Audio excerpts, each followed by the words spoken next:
Nanti orang masuk surga itu berkelompok, orang masuk neraka juga napa? Berkelompok. Dadi wasiqal ladzina taqaw rabbahum ilal jannati napa? Sumara terus wasiqal ladzina kafaru napa? Wasiqal ladzina taqaw rabbahum ilal jannati sumara nggih wasiqal ladzina kafaru ila jahannam napa? Sumara. Sama-sama kita ini kelompok. Nah kemudian kelompok itu ya ada sisi positifnya, yaitu rapati wedi, mergo bareng-bareng. Nah sisi negatifnya itu berkategori, napa?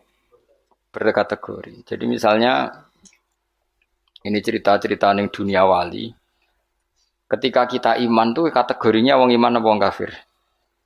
Wong iman. Jadi kategori itu status. Sehingga apapun faseknya kita karena iman tetap diletakkan bareng wong sing iman.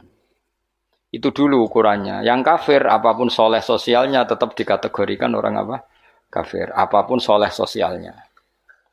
Kemudian di internal kategorisasi itu, misalnya sama-sama mukmin, terus ada yang mukmin fasik, mukmin soleh, setengah soleh, mukmin gaduh-gaduh, ya supaya ada semacam-macam lah, mau umat Islam atau Islam sing kumat. Tapi itu tetap berkategori apa? Mukmin. Sampean harus percaya itu. Nah, terus ngendikane pangeran yaumanad ukulla unasim bi imamihim. Kemudian manusia itu tak panggil sesuai status itu, kemudian tak panggil pemimpinnya. Nah, di sini ulama ahli sunnah berpendapat, makanya orang itu harus punya imamul madhab, imam dia yang diikuti dalam apa? Bermadhab. Karena nanti yang bertanggung jawab itu imamnya.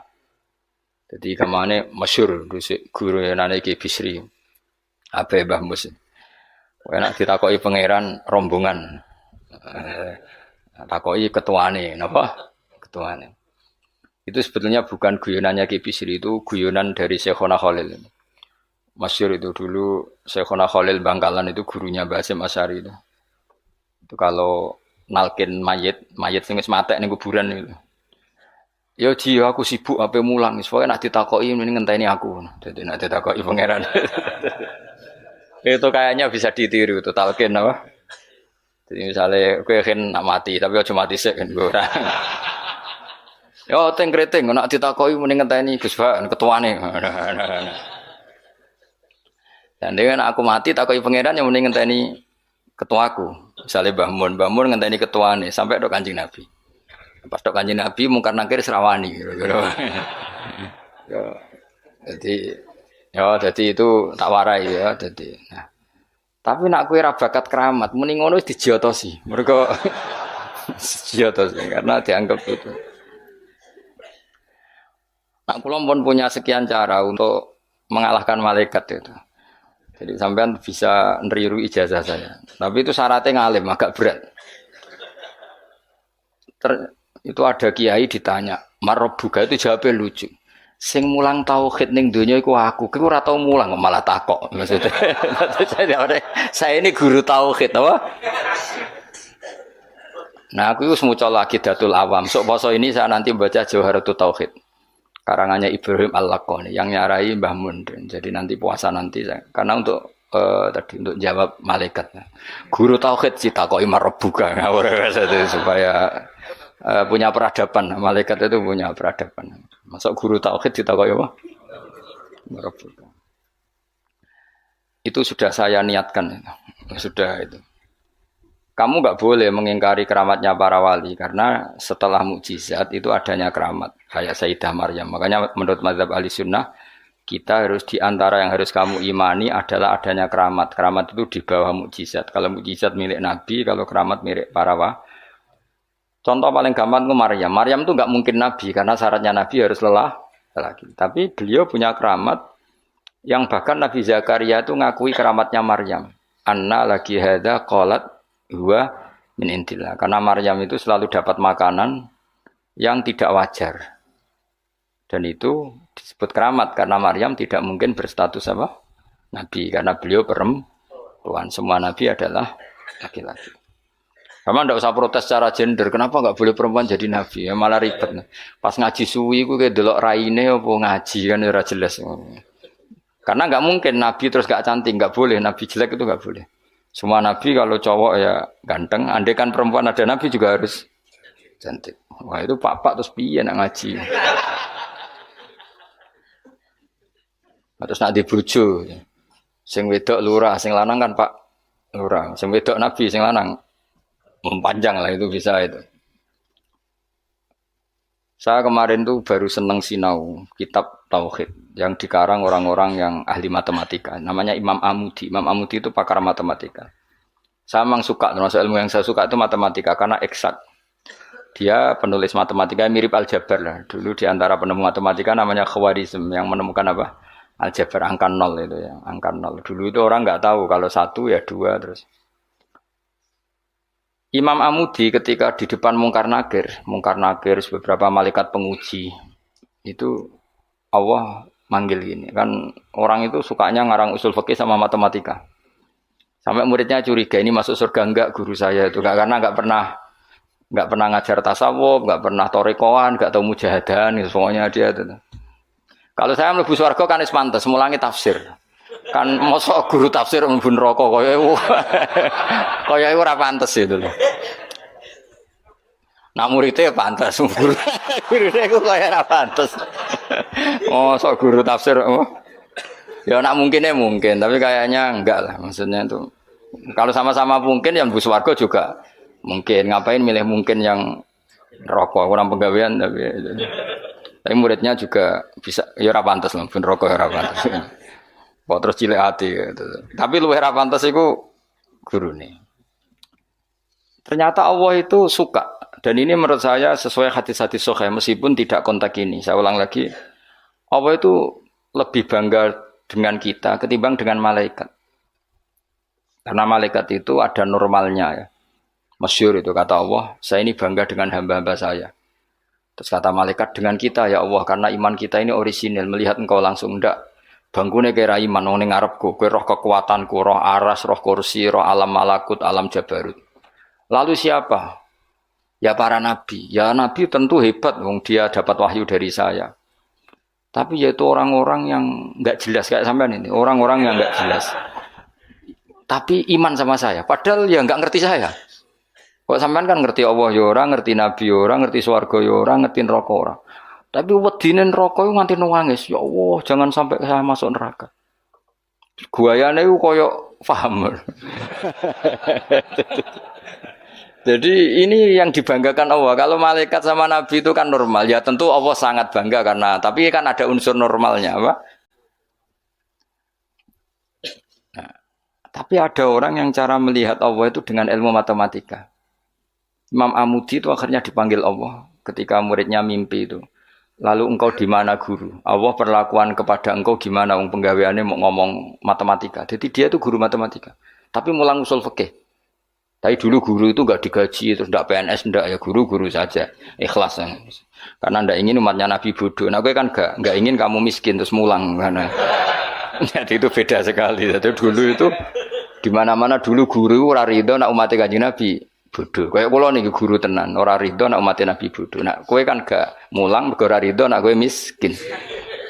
Akhirnya golek sing gaji, nek gajine kurang ya pindah. Soale iku ora guru iku. Iku pekerja napa? Tapi ya apik lah timbang nyolong.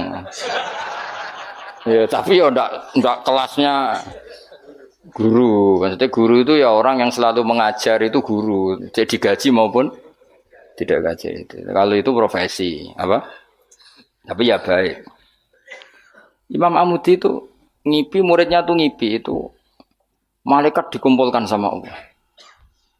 Terus ditanya sama Allah, ya Amudi, kamu kok tahu kalau saya Tuhan dan kenapa kamu tahu kalau saya satu? Wahid itu satu. Kan tadi Allah mengingatkan saya ini Al-Wahidul Qahar, zat satu. Dari Imam Amudi, ya malaikat Allah, hei para malaikat, kamu harus belajar matematika. Malaikat diam semua, karena asing kan. Matematika itu asing. Ini betul, ini kisah wali. Sampean kan gak wali, jadi rara ceritanya. Ini ada di kitab-kitab dan semua wali pasti tahu cerita itu. Kalau enggak ya enggak wali atau wali amatir baru latihan. Ya malaikat Allah, hei para malaikat, nisbatus naini ilal wahid wasalis warobe iku kanis batisna ini ilal wahid. Wal wahid la nisbatalah fa innahu aslun. Pokoke kowe nak gawe angka iku mesti siji loro. Satu dulu.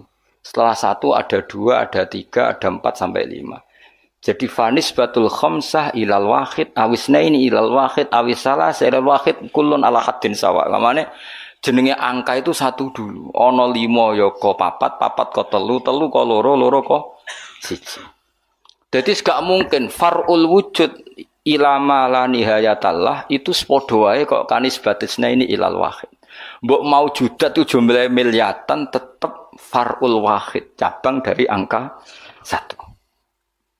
Malaikat ora ono jawab kabeh, pinter tenan kowe. Terus awas weneng, yo iku jenenge ulamaku. Jadi matematika wae dadi tauhid.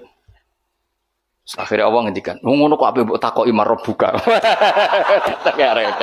Lan aku direncana maca usul fikih karangane Imam Amudi. Tanggo nglawan malaikat mau apa sing nglawan malaikat. Nang nganti ditakoki, aku guru apa? Tauhid. Aku lah zaman sekolah teng MGS madrasah sarang, madrasah Babai Lukman.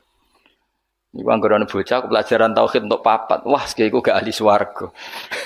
Mergo tauhid jeblok. Tapi angger sing tauhide untuk 7 8 senajan to fikih 5, tasawuf 4 itu dan ahli swarga. Nanti malaikat itu merujuk rapot ini. Jadi jare malaikat itu merujuk. Jadi nak rapote kok tauhide 4 neraka, mergo tauhide jeblok merah. Tapi nak tauhide 8 swarga. Nah ini kita tidak tahu malaikat itu apa merujuk rapot apa tidak sana. Tapi yang jelas di cerita keramat itu Allah itu bangga dengan argumen yang dibangun umat Rasulullah Shallallahu Alaihi Wasallam. Makanya masyhur itu Nabi ngendikan saya rindu pada ikhwani. Ikhwani itu teman. Terus sahabat pada ngendikan alasna ikhwanaka ya Rasulullah, bukankah kita ini temanmu? Lah dari Nabi, antum ashabi, kamu itu sahabat saya, tapi saya rindu teman-teman saya. Siapa itu ya Rasulullah? Man amana bi walam yaroni. Mereka iman saya padahal tidak melihat saya. Lalu itu Allah lebih rindu lagi dan Allah membanggakan hamba-hamba ini yang enggak jelas ini semua itu mengalahkan para malaikat. Tentu dalam konteks itu karena malaikat ketika iman kowe wajar iman, memang kamu tahu saya. Tapi umatnya Muhammad sudah tidak ditunggoni Muhammad, tidak ditunggoni kekasih saya, tapi tetap iman pada saya. Lalu dengan cara apa? Dengan cara akalnya masing, termasuk yang ahli matematika. Nisbatus naini ilal wahid wassalasa wal khamsah, semuanya sama, far'ul wahid. Fal wahid wal aslu wa ghairul wahid far'ul asli. Fal kullu minal wahid. Malaikat terus merungokno iku. Karena semua angka mesti dimulai dari 1. Ya wis. Akhirnya malaikat wis angka cek miliatan wis makhluk cek jumlahe miliatan ratusan miliar gak ono ngaruhe tetep itu kabeh far'ul wahid dimulai dari al-wahid. Karena dia ahli matematika, dia berargumentasi tadi nisbatul isnen sampai salasah kabeh iku ning nisbate ning siji iku cabange. Maksudnya iku asal usule tetep siji. Mulane banyak ulama anak gawe mbok guyonan mbok tenan tapi ya rodok tenan tapi rodok tenan artine ya coba imani tapi kudu mbok imani. Iku nak darani Quran dikumpulno ning Fatihah, Fatihah dikumpulno apa? Ning bismillah, bismillah dikumpulno ning ba. Ba iku mergo dadi nuqtatil wujud. Dadi ku ketok nak Quran minallah nggih. Nuqtatil wujud, titik wujud. Kowe gawe gambar serumit apapun mesti dimulai dari 1 titik. Misalnya kayak gambar apa ya lah, gambar pesawat ceblok, cek buta, cek gambar rugen keriting misalnya, tetap dimulai dari titik. Nah titik ini disebut nuqtatil wujud, apa? Nuqtatil wujud. Maka ba itu disingkat oleh ulama bi, kata ulama bi kana makana wa bi yakunu ma yakun. Jadi bi sebab ingsun, kana makana karena saya sesuatu yang terjadi ya terjadi, yang wujud ya wujud. Wabi yakunu ma yakun, dan karena saya juga sesuatu yang akan wujud nanti akan berarti ba adalah nuqtatil wujud, awal daripada wujud. Tentu maksudnya adalah Allah Subhanahu wa taala. Allah ini nuqtatil wujud. Nah, kenapa kita butuh angka 1 bukan angka 0? Karena 0 itu di matematika itu adamiyah. Sesuatu yang enggak ada kalau di depan. Kalau di belakang enggak apa-apa. dihilangkan. Tapi kalau di depan nggak bisa. Maksudnya nol itu nggak boleh mendahului satu. Artinya gini, alam ini kadung maujud. Kalau alam ini kadung maujud, nggak boleh diciptakan oleh nol. Mesti diciptakan satu atau yang wujud. Karena nggak mungkin sesuatu yang tidak wujud menciptakan yang wujud. Ya sudah, akhirnya berarti hadhil maujudat yang jumlahnya tidak terhingga ini dimulai dari satu wujud. Sama angka 2, 3 seterusnya dimulai dari satu. Maka engkau ya Allah harus satu. Akhirnya malaikat itu taslim. Sekamane itu Allah ngendikan, wong ini kok mbok takoki marbuka. Malah kayak diterangno malah pusing gara-gara kan gitu. Nah, umatnya Nabi itu orang yang paling bisa berlogika, terutama ulama-ulamanya, karena mewarisi dari para nabi. Lalu kula niku suwun, wae kula suwun jenengan nak ape mati, pokoke latihan tauhid mulai saiki sehingga pas sampai mati niku pun bener. Misalnya latih saja ketika kita masih hidup normal gini, kita tidak tahu cara kita hidup. Kita tidak tahu cara bekerjanya oksigen. Kita tidak pernah tahu caranya bekerjanya jantung, paru-paru dan sebagainya. Kalau kita pengguna iya. Kalau tahu dengan makna tahu iya, tapi tidak dengan makna memulai dan menciptakan. Kadang kita sok tahu, wah sistem jantung gini-gini, maka kalau rusak bisa diring gini-gini. Tapi lagi-lagi pertanyaannya, sistem jantung begini-begini itu dari setelah ada apa kita yang menciptakan? Setelah ada, kita sebetulnya hanya menyaksikan. Nah artinya apa? Zaman kita hidup pun sebetulnya tidak pernah tahu cara hidup kita. Sama setelah kita mati juga nggak tahu caranya kita hidup lagi. Berarti hidup dan mati adalah sama. Ketika kita hidup ya tidak menentukan kehidupan kita. Ketika kita mati juga tidak menentukan kematian kita. Semuanya dalam kendali Allah Subhanahu wa Ta'ala. Ya sudah, kalau kita dari nggak ada menjadi ada itu nyata, berarti dari ada menjadi ada lagi pasti juga nyata. Itu disebut iman. Iman itu satu perangkat keyakinan yang berdasar ilmu. Maka saya bayangkan nanti kalau ketemu Allah itu umatnya Nabi itu paling nyaman, terutama sing gelem ngaji. Nah sing gelem wiridan tok itu masih tidak cukup, sing gelem ngaji. Karena wiridan itu kan kalau tidak ada ngajinya itu kadang melahirkan khayal.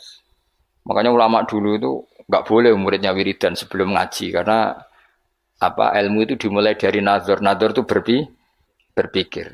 Baru bisa menentukan Tuhan. Makanya awal wajib manusia itu kuling dzuru madza fis samawati wal ardh. Kamu harus berpikir. Setelah berpikir makrifat. Setelah makrifat baru ilmu. Disebut fa'lam annahu la ilaha illallah. Baru bakas istighfar wastaghfir dzambika. Istighfar kamu sah itu setelah tauhidnya benar. Tapi kalau kamu tauhidnya enggak benar lalu istighfar kan berarti bilang gini astaghfirullah saya minta ampun ya Allah. Terus di hatinya Allah itu tenan ta fiktif tuh. Kan kacau. Sah kamu istighfar telah memastikan Allah adalah wajibil wujud. Jadi tetap semua itu ba'dal ilm. Makanya fa'lam annahu la ilaha illallah baru wastaghfir. Baru minta istighfar. Karena istighfar itu tidak sah sebelum benarnya kalimat tauhid yang bil ilmi dengan ilmu. Termasuk tadi tes-tesannya Imam Amudi di depan Allah Subhanahu wa Ta'ala. Kata Allah, Amudi tolong malaikat ajari tauhid yang jalur matematika. Sebagaimana kamu mengajarkan itu di dunia. Terus beliau jawab, ya malaikat Allah nisbatusnaini wassalasa warrafi ilal wahid kada wa kada. Jadi kulun nisbatnya ilal wahid. Bu angka banyak kayak apa nisbatnya pasti ilal wahid. Fal wahid wal aslu. Yang pokok adalah satu. Yang lainnya itu akhirnya malaikat yo sungguh yo mantuk-mantuk sis daripada kon belajar meneh sadok. Sadok swarga ribet ya apa. Aku lan termasuk ulama sing bejo. Kulo niku seneng matematika. Dan matematika Arab itu menurut saya lebih praktis daripada matematika sing para gabet. Kulo niku ora seneng. Tapi saya betul loh, saya ini mboten sowan nate lomba mbek umat ahli matematika. Niku menang kulo. Mergo pancen matematika Arab luwih gampang. Anak kula nu sekolahnya sering juara matematika. Mergi nganggo matematika kelas sampai matematika kula. Luwih praktis. Karena tadi kalau dalam bahasa Arab nak darani 2,5 itu rubul usur ya ngapa? Rubul usur. Karena orang Arab itu ummi itu lugu. Jadi dibikin tahapan. Caranya piye? Rubul usur 1/4 dari 10. Jadi misalnya 1 juta diusurkan dulu berarti 100. Setelah 100 dibagi 4. Namanya berapa? 25. Berarti rubul usur 1/4 dari 1/10. Jadi di 1/10 dulu dari 1 juta. Berarti berapa? 100 bareng 100. 1/4-nya berarti 25. Nanti kalau 10 ya gitu. Usurnya 10 berapa? 1. Ya, unsurnya 10 berapa? 1. Ya terus rubuknya dari 1 itu. Berarti propa 4. Nah, terus wong Arab itu senengane difisikkan. Jadi kalau misalnya zakat zuruk kan antara usur dan nisul usur. Kalau kamu bilang kan 1/20 sama 1/10. Ya zakatnya zuruk itu kan bisa 1/10. Berarti per 100 pintal 10 pintal. Bisa 1/20 berarti berapa? 5 pintal. Kalau orang Arab enggak bilangnya usur berarti per 100 10 berarti namanya apa? Usur. Atau nisul usur berarti berapa? 5 karena usur itu 10 berarti kalau nisul usur 5. Lah 5 dalam matematika modern disebut 1/20 yang 10 dianggap 1/10. Kalau orang Arab enggak usur atau nisful usur. Jadi misalnya 1 juta usurnya berapa? 100. Separuhnya usur 50. Berarti menurut sampean 50 dapat 1/20 yang 100 1/10. Tapi kalau orang Arab itu karena nggak mau mikir orang Arab. Jadi itu justru bagus. Karena terus dibikin apa bertahap. Lah nanti kalau masalah yang fisik ya difisikkan. Misalnya gini, rungokno kowe ben matematika. Sampeyan iki nggo tes-tesan ngarepe pangeran. Dadi sampeyan itu. Misalnya HP ini kan, kita warai matematika. Mustafa jelas ra iso matematika. Roe tasawuf ya dene. Wong seneng tasawuf iku gak seneng mikir mesti akhirnya. Tapi akhir-akhir iki iso, mergo iso ge grup. Ngaku WA ora duwe iki, kula niku wis milih donya ora pati roh. Dhisik tak sangka dekne kancaku akhirat, jebule roh donya, kecewa aku asline. Nah wis ben aku wis. Misalnya HP Mas. HP ini satu kan. Iku mbok pro piro? Kalau orang Arab itu cara berpikir gini, di bab ghanimah itu di pro 5. Berarti HP ini dibayangkan dibagi 5. Nah yang satu bagian ini miliknya Allah dan Rasul. Ketika ini dibagi 5, satu bagian namanya apa? 1/5. Wa alamu annama ghanimtum min syai'in fa anna lillahi khumusahu. Ya sudah, Nabi dibagi 1/5. Setelah 1/5 ini hilang diambil Nabi dan Rasul, ya Allah dan Nabi dan Rasul itu, yang sisanya kan 4. Jenenge arba'atul akhmas, 4 dari pro 5. Nah yang 4 dari pro 5 itu dibagi para yang ikut perang. Wa alamu annama ghanimtum min syai'in fa anna lillahi khumusahu wa lirrasul wa lidil qurba wal yatama wal masakin wa ibnis. Tapi kalau di bab zakat sesuatu itu dianggap 8, ya sudah HP ini langsung dibagi 8. Berarti pembagian persatunya sumun dianggap 1/8. Nanti di bab apa lagi dianggap 6, ya sudah ini dibagi 6. Jadi orang Arab itu cara berpikir lebih gampang. Karena membayangkan sesuatu itu difisikkan. Apa? Cara wong Jawa itu ngene, kowe duwe telo sak karung. Anak 5, ya di pro 5, nah anak 6 ya di pro 6. Dadi ana wong kok iso matematika yo goblok banget asline. Perkarane iku dong, wis iso matematika, Mas. Ya latih ku sampean takon ngetes matematika ning pangeran sampean pusing. Jadi ngomong tasawuf sing ora tau mikir iku sing tasawuf sing ora gelem mikir, nek mikir ya apik. Kula yo ngoten. Kula niku iso matematika termasuk baru kayak diulang Mbah Mun. Mbah Mun itu dulu yang ngajar tauhid saya itu Mbah Mun. Namanya kitab Al-Husnul Hamidiyah. Iku sing arange wong modern, jenenge sinten napa Afandi sinten napa Abdul Hamid, pokoke wong modern. Iku ning kitab tauhid itu digambar.